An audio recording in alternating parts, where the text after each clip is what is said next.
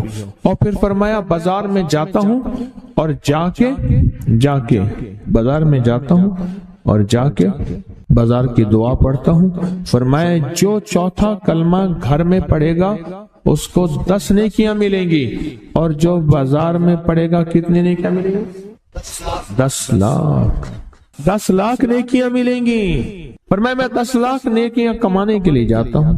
آل رسول کی محبتیں، عبادتوں کا حرص دیکھیں، ہمیں مال کا حرص، انہیں اعمال کا حرص۔ وہی دعا، وہی چوتھا کلمہ گھر میں پڑھیں، 10 نیکی ہیں، بازار میں پڑھیں کیونکہ وہ ہر بندہ مشغول ہے، دنیا میں، مال میں، چیزوں میں، بھاؤ تاؤ میں لگا ہوا ہے، وہی بازار میں پڑھیں تو 10 لاکھ نیکیاں۔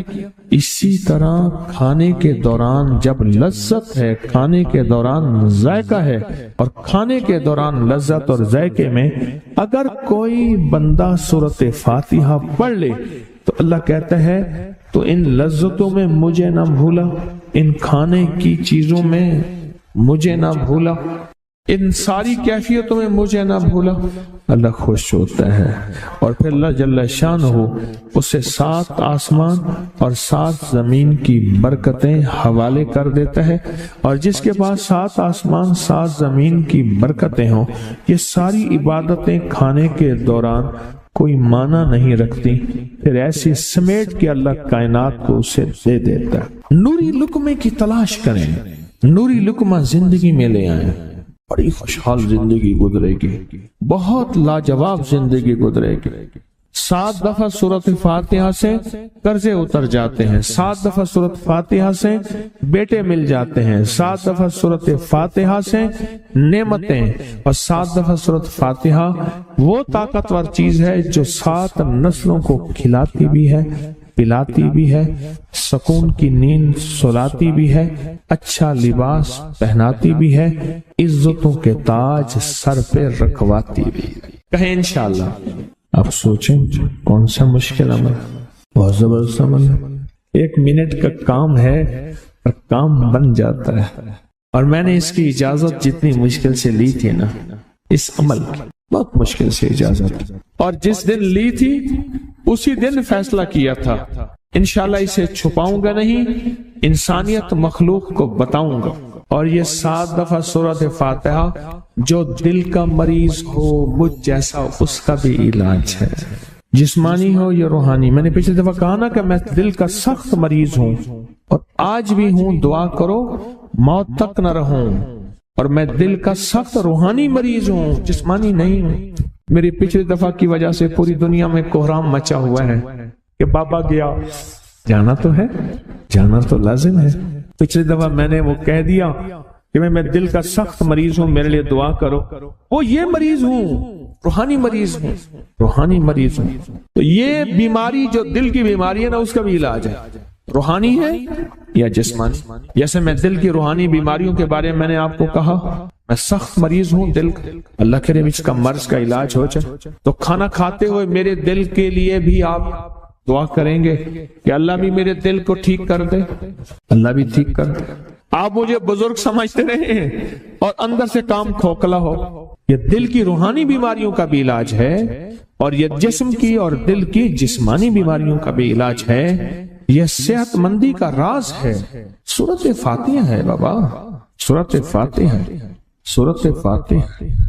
جو بندہ سورۃ فاتحہ پڑھتا ہے ایک بار، اللہ جل شانہ ان 7 آیات کی تاثیر اور طاقت اسے عطا فرماتے ہیں، اور 7 سمندروں میں جو غذا، رزق، طاقت اور قوت اللہ نے رکھی ہے اس کا حصہ اس بندے کو دیتے ہیں جو صرف ایک بار سورۃ فاتحہ پڑھتا۔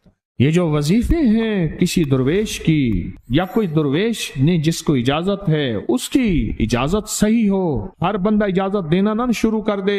اجازت کے پیچھے نسبتیں چاہیے، ان نسبتوں کی طاقت چاہیے۔ وہ جو اجازت ملتی ہے اس اجازت کے اندر جو تاثیر ہوتی ہے، اس میں جو کمال ہوتا ہے، اس میں جو اندر کی کیفیتیں ہوتی ہیں، اس اجازت سے نسلوں میں تونگری، دولت، رزق، عزت، صحت ایسے بارش کی طرح برستی ہے۔ میرے جو مرشد تھے حضرت خواجہ سید محمد عبداللہ حجویری رحمت اللہ علیہ، میرے مرشد جو تھے وہ حضرت داتا صاحب کی سچی آل میں سے تھے۔ مجھے جاتے جاتے انہوں نے اجازت دی 1991 ستمبر میں، اور مدینہ منورہ فرمایا میں جا رہا ہوں، بس اب بقی میں، اور بقی کے اندر جا کے سو گئے۔ اب بھی میں مرشد کے ہاں جاتا ہوں تو جنت البقی کے قبرستان میں ان کی نسبتیں دیکھیں کتنی اونچی ہیں۔ پھر وہ نہیں، 26 بڑی ہستیوں نے مجھے خلافتیں، اجازتیں دیں، 26 سے بلکہ زیادہ اجازتیں اور خلافتیں دیں، اور ان کی توجہات ہیں، ان کی پیچھے دعائیں ہیں، اور پیچھے کامل کے ہاتھ ہیں۔ یہ روحانیت کی نسبتیں ہوتی ہیں،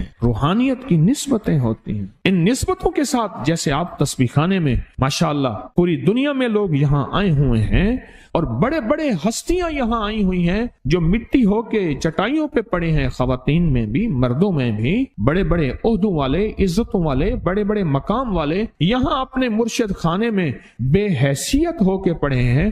جو بے حیثیت ہو کے آتا ہے اللہ اس کو عزت اور مقام اور حیثیت دے۔ کہنے لگا میں نے نا حمزات کو قابو کرنے کے لیے میں نے ایک عمل کیا۔ عمل یہ تھا کہ ایک بڑا سا تھال لے لیں، جیسے یہ گارے اور مٹی میں تھال ہوتے ہیں، اس کا چراغ بنا لیں، اس میں 10 کلو تیل ڈالیں اور بڑی ساری بتی ہو، ٹھیک، اس کی بتی جلائیں۔ 10 کلو تیل جلنا ہے، یہ سارا کتنا تیل جلنا ہے، اس کی بتی میں، اس کی لو میں دیکھنا ہے، اور پھر بیٹھنا اس انداز سے ہے کہ میرا سایہ ہو، اور پھر میں اپنے سائے کو بھی دیکھوں، لو کو بھی دیکھوں، اور اس کے بعد یہ وظیفہ پڑھنا ہے۔ 40 دن میں یہ 10 کلو تیل جل جاتا ہے۔ دن رات بیٹھنا ہے اور اس کو پڑھنا۔ 30 دن جب گزرے تھے، 30 دن گزرنے کے بعد اس کو نقشے نظر آنا شروع ہوئے۔ نقشے یہ نظر آنا شروع ہوئے کہ گھر ہے، بچے ہیں، کھیل رہے ہیں، اماں بیٹھی ہے، آپس میں بچے کو لڑ بھی رہے ہیں، کھا بھی رہے ہیں، پی بھی رہے ہیں۔ اس نے ادھر سے توجہ ہٹائی۔ مرشد نے فرمایا تھا کہ دیکھ میری نگرانی میں عمل کر رہا، نقشے نظر آئیں گے، کسی نقشے میں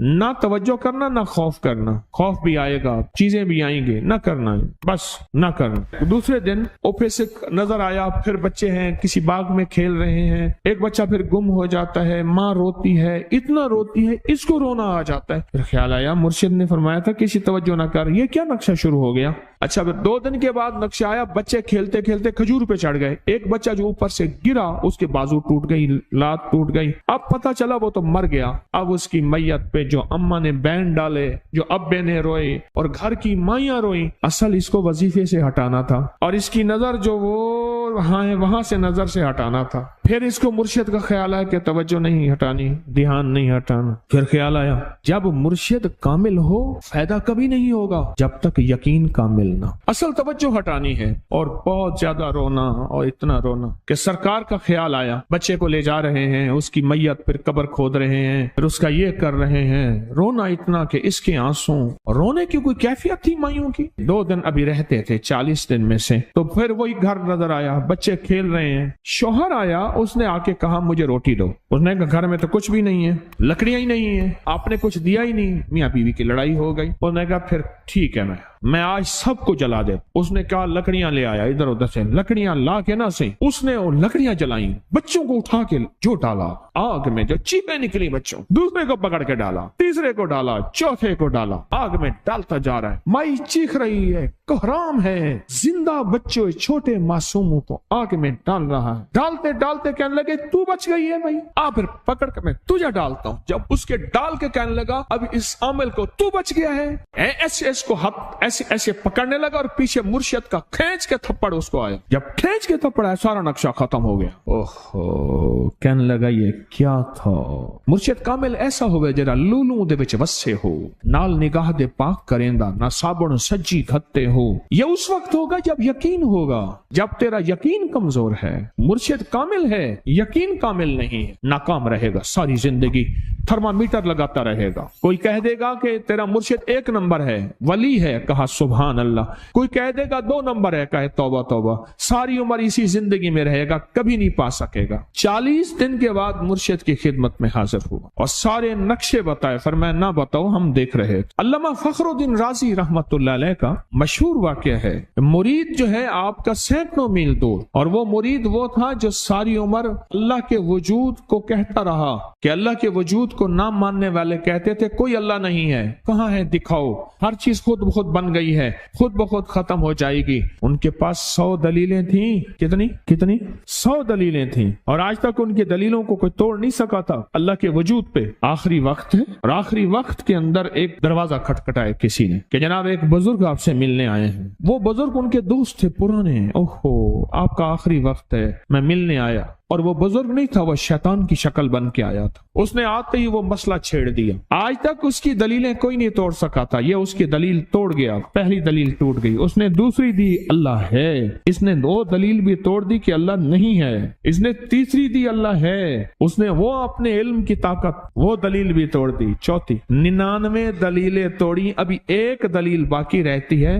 اگر وہ بھی دلیل گئی تو یہ بھی کہتا ہے اللہ نہیں, اور آخری وقت میں رب کے وجود کا انکار کر کے خاتمہ خراب کر کے گیا. مرشد وضو فرما رہے تھے, دور کہیں میلوں میلوں دور اللہ نے اپنی طاقت قدرت سے نقشے ہٹائے سامنے سے, اور نقشے ہٹائے کہ تیرا مرید گیا, وہیں سے وضو کا پانی چلو بھر کے نہ زور سے پھینکا, اور کانوں میں آواز آئی کیوں دلیلیں دے رہا ہے, تو نہیں کہتا میں نے اللہ کو بغیر دلیل کے مانا, تو دلیلیں دے رہا ہے. کیوں نہیں کہتا کہ میں رب کو بغیر دلیل کے مان. علامہ رضی اللہ تعالیٰ عنہ امیر المومنین مسجد نبی میں خطبہ دے رہے ہیں. حضرت ساریہ صحابی تھے, وہ اس لشکر کے سپہ سالار تھے.